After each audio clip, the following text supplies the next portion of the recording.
Welcome once again, students, in the Indian Economic Development classes. Chapter हमारा चल रहा है 7th environment and sustainable development, जिसमें आज का टॉपिक है disregard to the civic norms, यानी कि नागरिक अपनी जिम्मेदारियों का ध्यान नहीं रखते जो उनको रखना चाहिए। रोड्स आर लिटर्ड, सड़कों पर जहाँ देखो कूड़ा बिखरा हुआ है। And horns and loudspeakers, especially near schools and hospitals, etc., are indiscriminately used by the people in very irresponsible manner. और लोग हॉर्न्स का, लाउड स्पीकर्स का गैर जिम्मेदाराना तरीके से इस्तेमाल कर रहे हैं, जिससे स्टूडेंट्स को पढ़ने में दिक्कत आती है। स्कूल्स के बाहर जब बजाया जाता है लाउड स्पीकर या कोई भी इस प्रकार का साउंड वगैरह, तो अधिकतर बच्चे डिस्ट्रैक्ट हो जाते हैं। हॉस्पिटल्स के बाहर अगर ये शोर शराबा होता है तो पेशेंट्स को दिक्कत होती है। ये गलत है। Global warming, it is a situation referring to a gradual but consistent increase in global temperature. ये एक ऐसी सिचुएशन है जिसमें धीरे धीरे लगातार पूरे विश्व का टेम्परेचर बढ़ता जा रहा है, पृथ्वी का specially, due to environmental pollution and deforestation. और ये तापमान जो बढ़ रहा है इसका कारण है पॉल्यूशन और साथ ही साथ जंगलों का काटा जाना, पेड़ों का लगातार काटा जाना। Owing to emission of green house gases the earth surface is becoming increasingly warmer. Green house gases लगातार बढ़ती जा रही हैं, यानी कार्बन डाइऑक्साइड, जिसकी वजह से पृथ्वी की ऊपर की सतह गर्म होती जा रही है और लगातार गर्म हो रही है, showing a rise of 0.6 degree Celsius during the past century. पिछले 100 सालों में 0.6 डिग्री सेल्सियस तापमान बढ़ चुका है पृथ्वी का। वैसे तो आपको लग रहा होगा ये बहुत कम है, लेकिन जब आपका टेम्परेचर ½ डिग्री हाई हो जाता है तो आप लोग बेड पर लेट जाते हो ये कह के कि बुखार हो गया है। और पृथ्वी का टेम्परेचर अगर 0.6% डिग्री बढ़ रहा है तो बहुत से लोगों का ये मानना है कि ये तो बहुत कम है, 100 सालों में तो बढ़ा इतना। ऐसा नहीं है, ये ग्लेशियर्स को पिघालने के लिए, पोलर आइस को पिघालने के लिए बहुत ज़्यादा है। Warming temperature is escalating the melt of polar ice, in turn implying a rise in the sea level. Polar ice लगातार पिघलती जा रही है, सी लेवल लगातार बढ़ता जा रहा है। आने वाले समय में जहाँ तक सुना गया है, समुद्री तटों के आसपास जितने भी इलाके हैं वो बचेंगे नहीं, सब डूब जाएंगे। और धीरे धीरे अगर ऐसे ही लगातार समुद्र का लेवल बढ़ता गया तो पृथ्वी पर पानी के अलावा कुछ नहीं होगा। Consequently ecological balance is impaired, संतुलन बिगड़ रहा है। Inflicting greater incidence of natural calamities, जिसकी वजह से प्राकृतिक आपदाओं का अब चांसेस ज़्यादा बढ़ गए हैं आने के। भूकंप, चक्रवात। Ultimately it implies a threat to human life. कुल मिलाकर जीवन जो है वो खतरे में है इंसान का। दो poor countries are to be the first worst suffers, और खासकर जो गरीब देश हैं उन्हें पहले झेलना पड़ेगा ये सब कुछ। वहाँ के जो लोग हैं उन्हें पहले सफ़र करना पड़ेगा। नेक्स्ट, यही कारण है कि ग्लोबल वार्मिंग किसी एक देश की प्रॉब्लम नहीं है, ये ग्लोबल इशू है। ओजोन डिप्लीशन, पृथ्वी के चारों तरफ एक लेयर है, ओजोन लेयर, जो सूर्य की हानिकारक किरणों को पृथ्वी तक पहुंचने से रोकती है। लेकिन उस ओजोन लेयर में काफ़ी ज़्यादा छेद होते जा रहे हैं, जिसकी वजह से अल्ट्रावायलेट रेज पृथ्वी तक पहुंचने लगी हैं और वो नई नई किस्म की बीमारियां पैदा कर रही हैं। This refers to reduction in ozone, a protective layer in the atmosphere. Atmosphere में एक प्रोटेक्टिव लेयर है ओजोन की, जो लगातार घटती जा रही है। This occurs owing to the excessive use of cooling substances in air conditioners and refrigerators. उसका कारण क्या है? एसी और रेफ्रिजरेटर में जो कूलिंग गैस डाली जाती है। As ozone depletes there is greater ultraviolet radiation reaching the earth which is a danger to living organisms. Ultraviolet radiation सब पृथ्वी तक पहुंचने लगी हैं, जिसकी वजह से जीव जंतु जितने भी हैं, चाहे वो इंसान हो या जानवर हो, सबके लिए खतरा पैदा हो चुका है। In the recent past, nearly 5% depletion in ozone layer has been recorded, which is an issue of global concern. 5% ये लेयर खत्म हो चुकी है, जो कि पूरे विश्व के स्तर पर एक चिंता का विषय है और इस पर गहन सोच करने की आवश्यकता है। Next, state of environment in India. भारत में वातावरण की स्थिति क्या है? India is the habitat of nearly 17% of the world's population. पूरे वर्ल्ड की जनसंख्या का 17% तो अकेले भारत में ही रहता है। Occupying just 2.5% of the world's geographical area. लेकिन भारत के पास जो जगह है, जो ज़मीन है, वो पूरे विश्व का केवल 2.5% है और population 17%। Owing to this situation, इस सिचुएशन की वजह से point number 1, natural endowment is getting excessively exploited exceeding the rate of its regeneration. अर्थात हमारे पास जितने भी नेचुरल असेट्स हैं, जो प्राकृतिक संसाधन है हमारे पास, उनका ज़रूरत से ज़्यादा उपयोग हो रहा है। इस स्पीड से वो पैदा नहीं हो रहे जितनी स्पीड से उनको कंज्यूम किया जा रहा है। Number 2, production and consumption waste are being generated beyond the absorption capacity of the environment. Production और कंजम्पशन, इन दोनों से ही कचरा पैदा होता है, कूड़ा निकलता है, और ये कूड़ा इतना ज़्यादा निकलने लगा है कि पृथ्वी इसको अब्जॉर्ब नहीं कर पा रही है। ये पृथ्वी की एब्जॉर्प्शन कैपेसिटी के बाहर है। एनवायरनमेंट, वातावरण, इसको अब्जॉर्ब नहीं कर पा रहा। Number 3, air pollution, water pollution and sound pollution are peaking up to the alarming limits. Air pollution, water pollution, sound pollution हद से ज़्यादा बढ़ चुका है और ये बहुत ज़्यादा चिंता का विषय है, खतरे की घंटी है ये। Next, how to save environment. Environment को बचाया कैसे जाए? Point number 1, social awareness. समाज में लोगों को जागरूक किया जाए, इस बारे में समझाया जाए, उनकी बुद्धि में कुछ घुसाया जाए।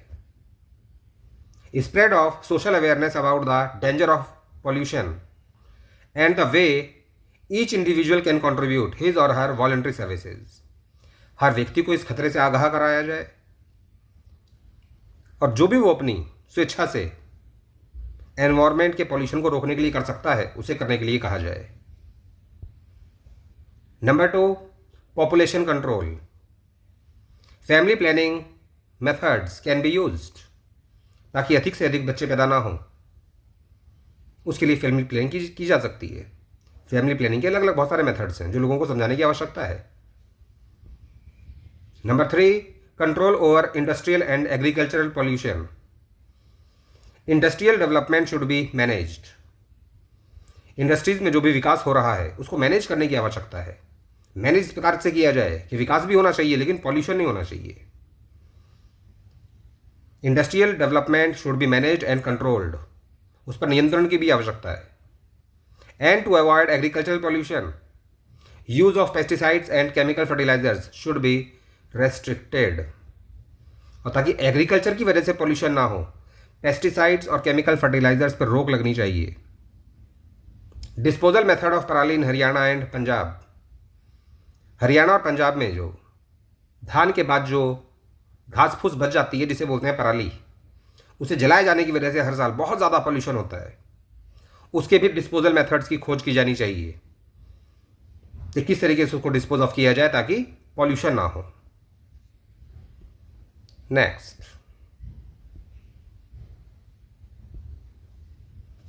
How to save environment, topic वही चल रहा है। Point number 4, enforcement of environment conservation act. एक नए अधिनियम के बनाए जाने की आवश्यकता है और इसे स्ट्रिक्टली लागू कर किए जाने की आवश्यकता है। Legislative measures should be strictly enforced to check deterioration in the quality of environment. अगर किसी भी इंडस्ट्री के द्वारा एनवायरमेंट को पॉल्यूट किया जा रहा है तो उसके लिए चेकिंग होनी चाहिए, इंस्पेक्शंस होने चाहिए और उसके लिए कड़े कानून होने चाहिए देश के अंदर। Number 5, water management. जल को बचाना है क्योंकि जल ही कल है। River water should be kept clean. नदियों का पानी हमें साफ रखना है। साफ रखने की बात तो छोड़ो, लोग उसे और ज़्यादा गंदा कर रहे हैं। And the water harvesting system should be implemented. ताकि बारिश का पानी वेस्ट ना हो, उसके लिए वाटर हार्वेस्टिंग सिस्टम हर जगह होना चाहिए ताकि बरसात का पानी ज़मीन के अंदर पहुंच जाए और जब हमें ज़रूरत हो उसको निकाल कर हम लोग यूज़ करें। Number 6, management of solid waste. जो कचरा है, सॉलिड कचरा, उसे रिसाइकिल किया जाना चाहिए या केमिकली या नेचुरली उसको ट्रीट किया जाए किसी भी प्रकार से। It should be treated chemically और naturally. Rural garbage should be converted into compost. और ग्रामीण क्षेत्रों में जो कचरा निकलता है उसे तो खाद में कन्वर्ट किया जा सकता है और करना चाहिए। Point number 7, improvement in housing. Slums should be replaced by Airy and well lighted dwelling houses. जो झुग्गी झोपड़ी हैं उनकी जगह हवादार मकान होने चाहिए। ऐसे मकान होने चाहिए जहां पर हर जगह तक रोशनी आसानी से पहुंच सके। इस तरीके से हाउसिंग कंडीशंस को इंप्रूव करने की आवश्यकता है, खासकर झुग्गी झोपड़ियों में जहां पर बहुत ज़्यादा गरीब लोग रहते हैं। Next, sustainable development. It is that process of economic development which aims at raising the quality of both present and future generations. यह एक ऐसा प्रोसेस है जिसमें आर्थिक विकास इस प्रकार से किया जाता है कि क्वालिटी ऑफ लाइफ दोनों की बेहतर बनती है, हम लोगों की भी और आने वाली जनरेशन की भी, without threatening natural environment and environment. प्रकृति को या वातावरण को बिना नुकसान पहुंचाए हमें विकास करना है और विकास इस प्रकार से करना है कि संसाधनों को आने वाली जनरेशन के लिए भी अवेलेबल होना चाहिए। हमें संसाधनों को जरूरत से ज़्यादा एक्सप्लॉइट नहीं करना है। It implies that the resources are not fully exploited. Resources को हमें फुली एक्सप्लॉइट नहीं करना है बट रेशनली यूटिलाइज्ड, बल्कि बुद्धि से उनका बेस्ट यूटिलाइजेशन करना है, उनको वेस्ट नहीं करना है। Features of sustainable development. Sustainable development की विशेषताएं क्या हैं? Point number 1, sustained rise in real per capita income and economic welfare. Sustainable development की वजह से रियल पर कैपिटा इनकम बढ़ती है, यानी कि एक व्यक्ति की जो इनकम है प्रति व्यक्ति आय, जो कि कांस्टेंट प्राइस पर निकाली गई है, वो हमें बढ़ती हुई नजर आएगी और साथ ही साथ लोगों का कल्याण भी होगा, देश के अंदर समाज का कल्याण होगा। Continuous rise in both is essential. विकास के लिए इन दोनों का लगातार बढ़ना जरूरी है कि रियल पर कैपिटा इनकम भी बढ़े और उससे लोगों का कल्याण भी हो। Number 2, rational use of natural resources. Natural resources को हमें वेस्ट नहीं करना है बल्कि उनको बेस्ट तरीके से इस्तेमाल करना है, जिसे कहा जाता है optimum utilization of resources. It means that natural resources be rationally used in a manner such that they are not excessively exploited. उनका अधिक ज़्यादा हमें शोषण नहीं करना है, रिसोर्सेज का एक्सप्लॉयटेशन नहीं करना है उनका, बल्कि उनको दिमाग से यूज़ करना है ताकि कम से कम इनपुट से हमें अधिक से अधिक आउटपुट मिल सके।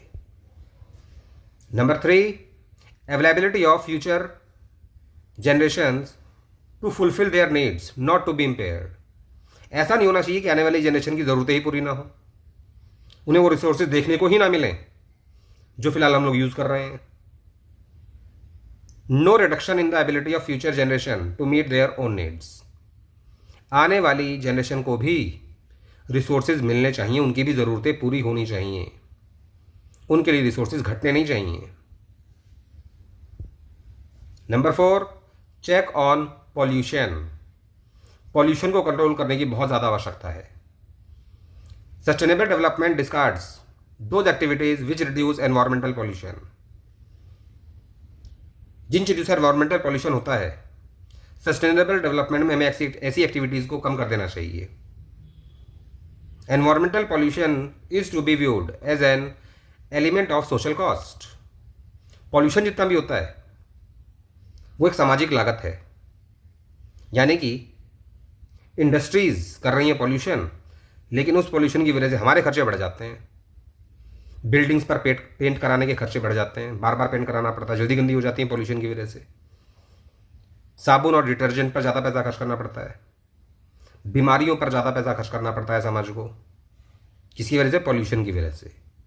तो यह एक सामाजिक लागत है। फ़ायदा हो रहा है इंडस्ट्रीज़ को और खर्चा उठा रहे हैं पब्लिक, समाज। तो ये ज़रूरी है कि चेक किया जाए पॉल्यूशन और उसे कंट्रोल किया जाए। Next, strategies for sustainable development. Sustainable development के लिए रणनीति। Point number 1, input efficient technology. Technology इस प्रकार की यूज़ की जाए कि कम से कम इनपुट्स में अधिक से अधिक आउटपुट पैदा हो। बेस्ट यूटिलाइजेशन किया जाना चाहिए रिसोर्सेज का। Optimum utilization of resources is essential for the sustainable development. Such production technologies should be invented through which maximum output can be generated by minimum inputs. ऐसी टेक्नोलॉजी की खोज की जानी चाहिए जिससे कि कम से कम इनपुट्स के अंदर अधिक से अधिक हमें आउटपुट प्राप्त हो सके। Number 2, use of environment friendly sources of energy. ऊर्जा हमें इस प्रकार से पैदा करनी है कि उससे पॉल्यूशन ना हो। बिजली पैदा करने के लिए, पावर जनरेट करने के लिए, एनर्जी किसी भी प्रकार की हो सकती है, उसे जनरेट करने के लिए ऐसे सोर्सेज का इस्तेमाल किया जाए जो कि एनवायरमेंटल फ्रेंडली हो, वातावरण को वो नुकसान ना पहुंचाएं। The use of LPG and CNG should be encouraged in place of petrol and diesel. खाना पकाने के लिए एलपीजी गैस का यूज़ होना चाहिए, फायरवुड या डंक केक्स का इस्तेमाल नहीं होना चाहिए क्योंकि उससे पोल्यूशन होता है। सेम ऐसे ही अधिक से अधिक व्हीकल्स के लिए सीएनजी कंपलसरी कर देनी चाहिए, क्योंकि पेट्रोल और डीजल वैसे भी कम बचा है क्योंकि ये नॉन रिन्यूएबल रिसोर्स है और इससे पोल्यूशन भी बहुत ज़्यादा होता है। In rural areas gobar gas plants में be developed as a source of domestic fuel. ग्रामीण क्षेत्रों में गोबर गैस प्लांट्स जगह जगह लगाए जाने चाहिए, घर घर में लगाए जाने चाहिए। और वैसे भी उनके पास तो गाय और भैंस होती ही हैं, तो गोबर की वहाँ पर कमी नहीं है, तो गोबर गैस प्लांट आसानी से लगाए जा सकते हैं और इसका फ़ायदा भी डबल होगा। खाना पकाने के लिए ईंधन भी मिल जाएगा, फ्यूल, और खेतों के लिए खाद भी तैयार हो जाएगी। Number 3, integration rural development. It will generate employment opportunities in rural areas. अगर हम लोग ग्रामीण क्षेत्रों का विकास करते हैं तो इससे एनवायरनमेंट भी बचेगा, साथ ही साथ ग्रामीण लोगों को रोजगार भी मिलेगा। It will generate employment opportunities in rural areas, restricting migration to urban areas, जिसकी वजह से गांव का आदमी शहर की तरफ नहीं भागेगा, माइग्रेट नहीं करेगा वो।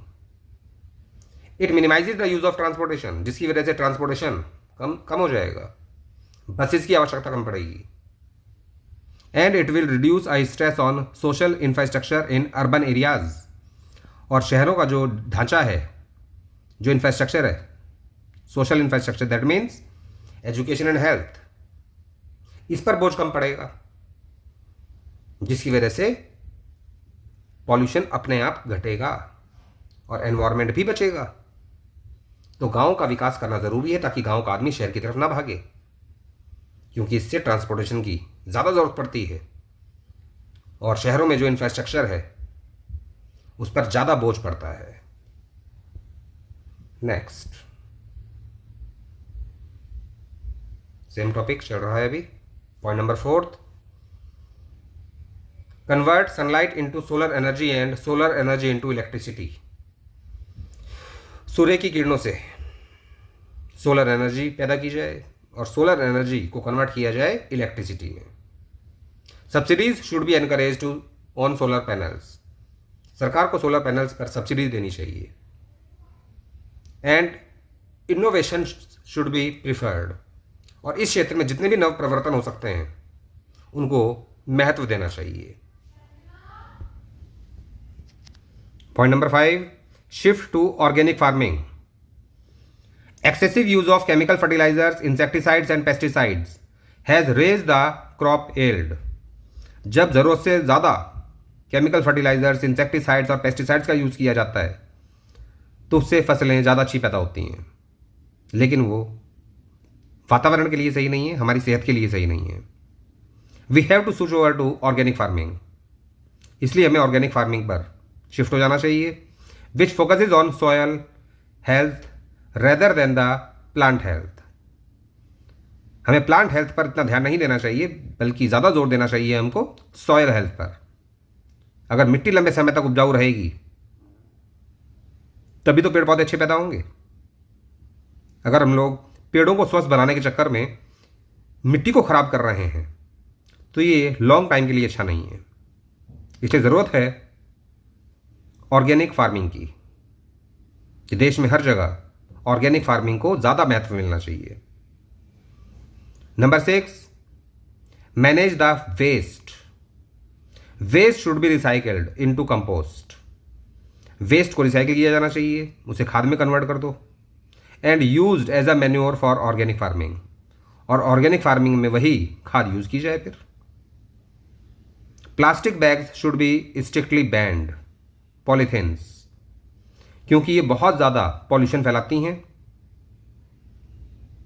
एनवायरनमेंट इनको एब्जॉर्ब नहीं कर पाता, इन्हें ख़त्म नहीं कर पाता एनवायरनमेंट। अगर ज़मीन के अंदर आप एक कागज़ दबा दोगे तो 15 दिन में, 1 महीने में ख़त्म हो जाएगा, गायब हो जाता है, वो मिट्टी बन जाती है उसकी। पॉलीथीन की नहीं बनती है। पॉलीथीन को अगर आप मिट्टी में दबा दोगे तो उसे गलने में 5000 साल लगेंगे, और पृथ्वी की एब्जॉर्प्शन कैपेसिटी इतनी ज़्यादा नहीं है कि इतनी ज़्यादा पॉलीथीन्स को वो ख़त्म कर सके, जिसकी वजह से पॉलीथीन बैग्स पर बैन होना ही चाहिए।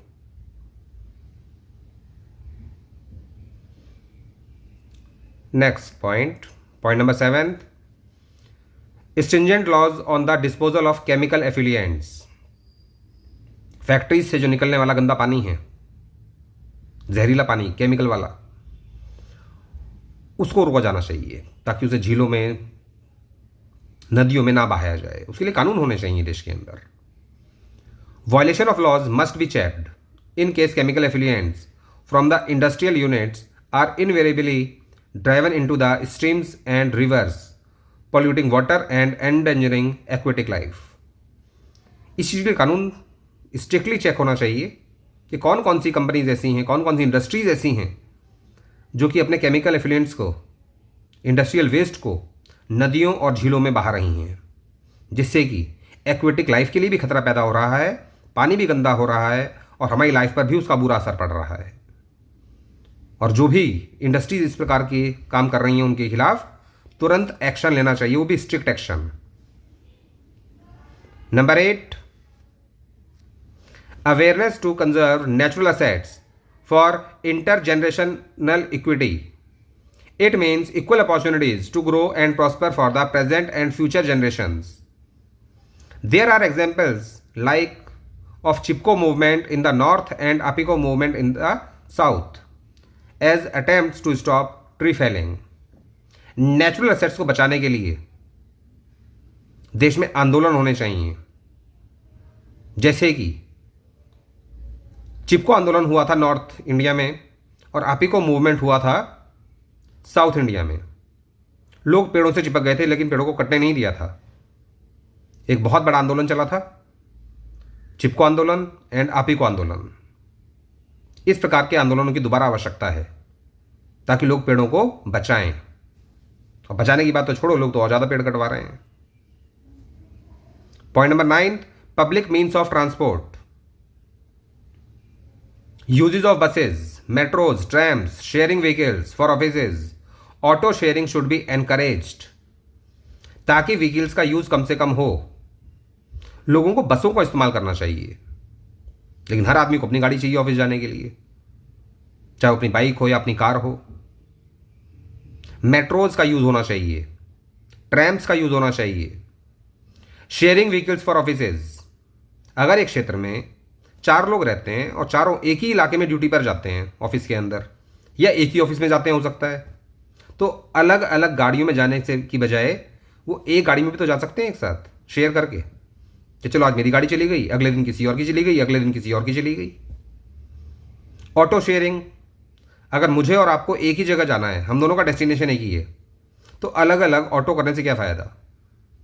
एक ही ऑटो अगर किया जाए, आपका पैसा भी बचेगा, मेरा पैसा भी बचेगा, और खासकर एनवायरमेंट बचाना है हमें। ऑटो शेयरिंग को भी महत्व मिलना चाहिए।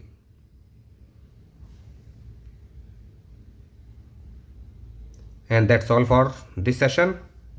जितना भी पढ़ाया उसका रिवीजन कीजिएगा और लिख लिख कर याद कीजिएगा। Thank you.